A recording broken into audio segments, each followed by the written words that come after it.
Hello everybody, this is Stewart A. Swerdlow, and this is my news video for the week of Thanksgiving in the U.S.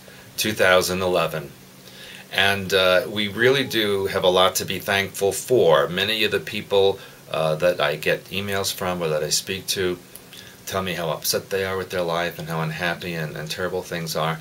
But I would really say to you, when we travel and we go to these different countries where people really have absolutely nothing, no matter how bad things are for you in the United States, Canada, Europe, or any developed country, believe me, the worst that you have is still much better than most of the world's population.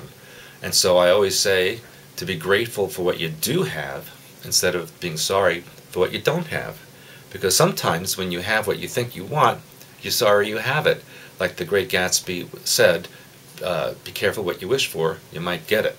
And sometimes we aspire to things that we think we want and need, and then when we get them, we think, is that what I waited for? I need something else.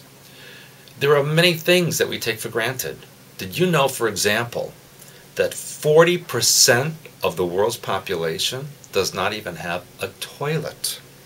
That's almost 3 billion people on our planet that have no place to use as a bathroom. They have to find a bush or a tree or a railroad track or dig a hole somewhere.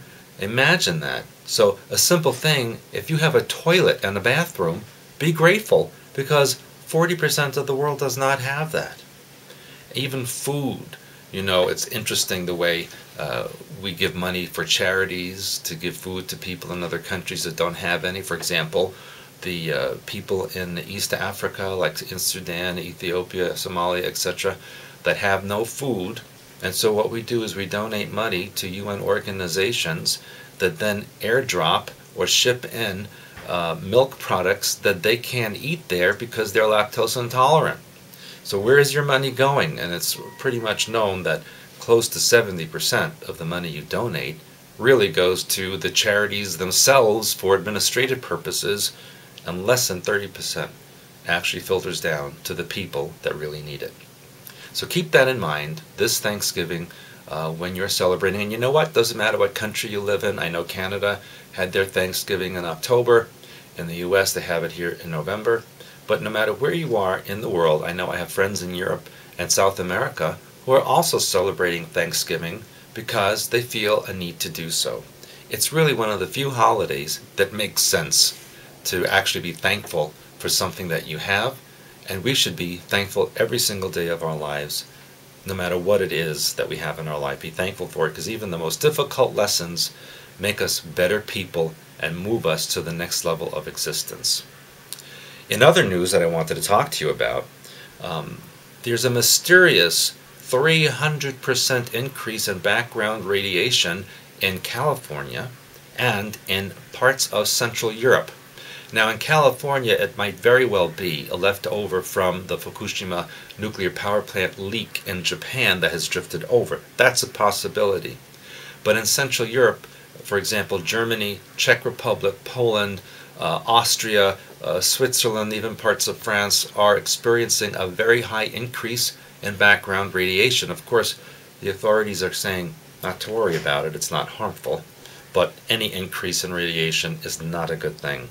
So people in those areas, stay inviolate, take your sea salt baths and put sea salt in your foods, eat kelp and flush yourselves every day with distilled water and get that radiation off of you until it dissipates.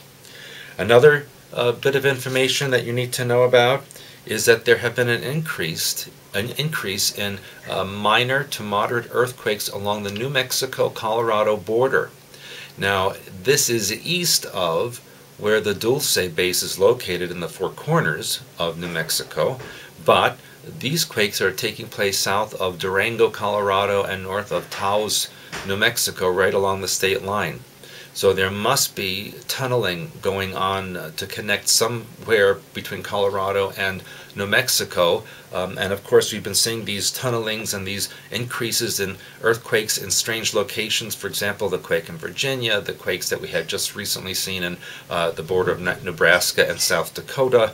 All these places which really shouldn't have earthquakes are experiencing them, and I do believe it's because of increasing the tunnel systems and caverns underneath those areas as the Illuminati dig in for something that they know is coming. And they're also putting earthquake monitoring equipment in parts of Georgia. So that's also interesting. Why Georgia? There have been some minor quakes in the northern mountains in the Georgia, Tennessee, South Carolina borderline area. So that's along Appalachia, which means, again, tunnel systems coming in. There's tunnel systems that go all the way from the Canadian border all through the Appalachian Range down to Georgia. And there are big bases in Georgia that lead into the Gulf of Mexico and into the Atlantic Ocean. So, yes, something's going on underneath our feet. Those of you who know the scanning techniques and want to do scanning work and report back on the comments form or the forums on our site, expansions.com, please do so. We'd be very happy to know what's going on. And on another final note, you may have read in the newspapers and seen on the news increased rioting in Cairo. And again, wanting a 1 million man sit-in to remove the now new military government in Egypt that replaced the Mubarak government. So they went from the frying pan into the fire, I guess.